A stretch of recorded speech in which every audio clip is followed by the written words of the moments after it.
Well, I'm quite familiar with him. You used the term this person should have been at the top of the radar for the police. Unfortunately, we were at the top of the radar, and they ignored people like this in the beginning. Oliva was referred to us by the Boulder District Attorney for follow-up by our detectives because I think he felt the police would not follow it up properly. And when I heard the circumstantial evidence around this guy, I said to our attorneys, this is the guy. And they said, whoa, don't do a Boulder police on us yet. We don't know that yet. We got a lot of digging to do. So we knew about him early on, and he was certainly right up at the top of the list of possible suspects. That was John Ramsey.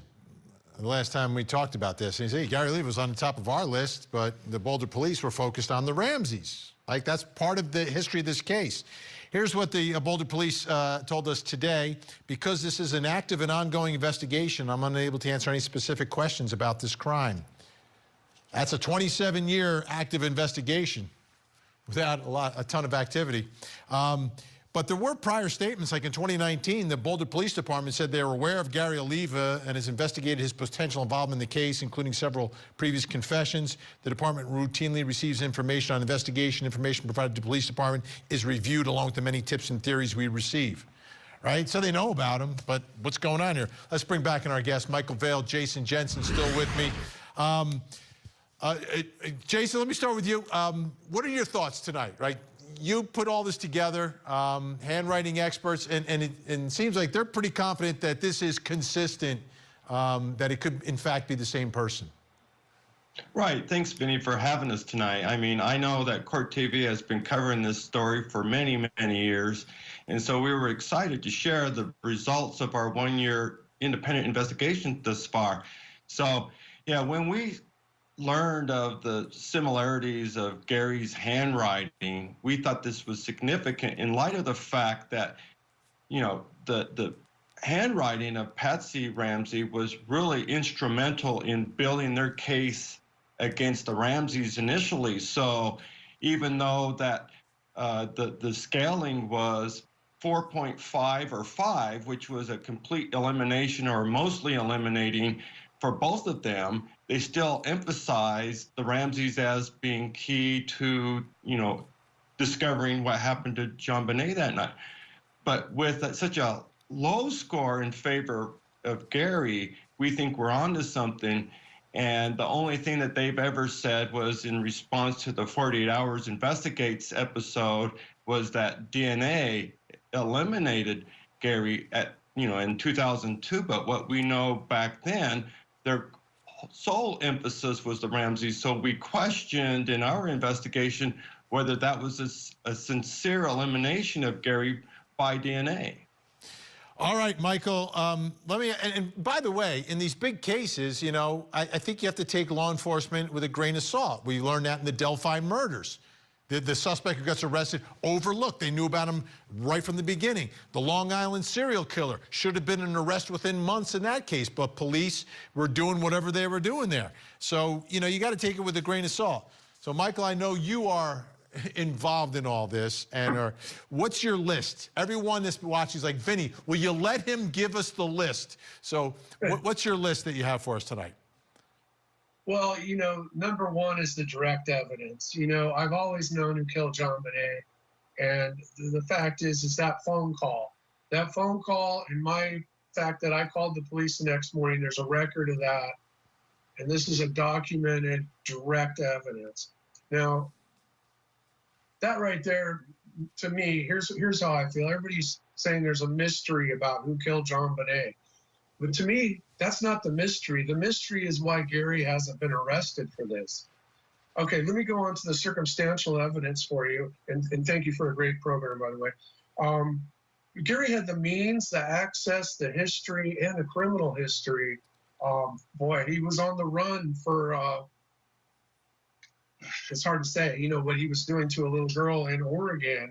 He was on the run from the law for that when JonBenét was killed in '96.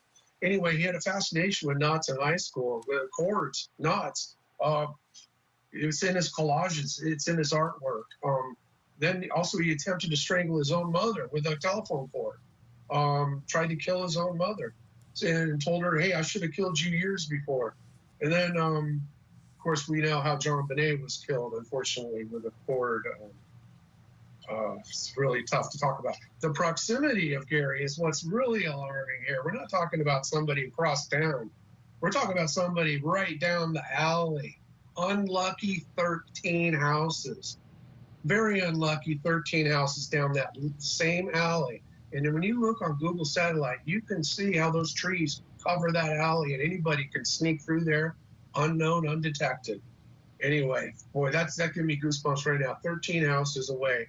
He was getting his mail there at a church, 13 houses down. I could get into that, but we only have another half hour, maybe. We have he has an obsession with JonBenét. Well, hey, we all know that. You've seen the drawings, right? We know. I'm going to skip number 6. We'll get to that later. But number 7, he was a creeper in school, in high school. Also breaking into Caltech Pasadena, breaking into UC Boulder. He was actually arrested on the campus with a poem to JonBenét and photographs and artwork of JonBenét. Michael, let me do this, Michael. The murder of JonBenét Ramsey. Michael Vale's with us. Jason Jensen's with us. Michael Vale, former classmate of Gary Oliva, got all these letters. Michael, when we went to break, you were going through your list of circumstantial evidence that you have come up with that would implicate Gary Oliva. Let me just ask you, did police ever ask for your phone records, or did they ever get your phone records to verify that you got that call from Oliva? No, of course not. Why would you do that? That was through a landline. Yeah, exactly. So go ahead, continue with your list and try to, we have 2 minutes exactly, so see if you can save like 20 seconds for Jason Jensen at the end. Yeah, thank you to Jason Jensen. He's been doing a fantastic job, and he talked about DNA, and that's on my list. You have to look into the science of DNA in 1996. I mean, it could have been anybody that touched her. It could have been somebody at the mortuary who actually touched her when they actually ran the touch DNA. So we have to look at this. What I've been told since the very beginning of this case, the DNA has been compromised. We all know that. That's a fact.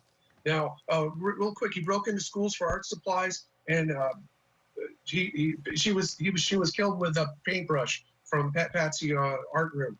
Now, he slept in the campus of Boulder. He signed the ransom note is signed SBTC. Well, they had a breakthrough with single band truncated crystal that year, University of Boulder. Amazing. Jason did an amazing job putting that together. He called me 6 hours before it was in the news. Come on. We was on the run for molesting a girl in Oregon. He had mailed me missing girl posters. It was very terrifying to get that. He had a fascination with 6-year-old kids.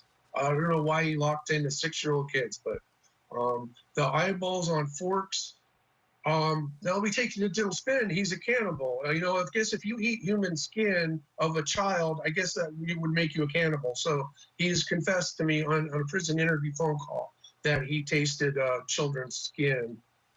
He wanted to eat JonBenét, also something he told me. Anyway, I could go on this list. We only had 2 minutes. Yeah, exactly, and I appreciate it. Jason Jensen, so what happens next? Where do we go from here? Well, at this point, I've certainly updated John Ramsey, and I've also offered our evidence to Boulder PD, and I'm still waiting to hear them back. All right, I wouldn't hold my breath on that one. For many reasons, I don't understand how this whole thing, why it hasn't been widened. You don't bring in the FBI, everybody else, all boots on the ground. Didn't happen in this case. Michael Vale, thank you for your time tonight. Thank you for sharing everything. Jason Jensen, amazing.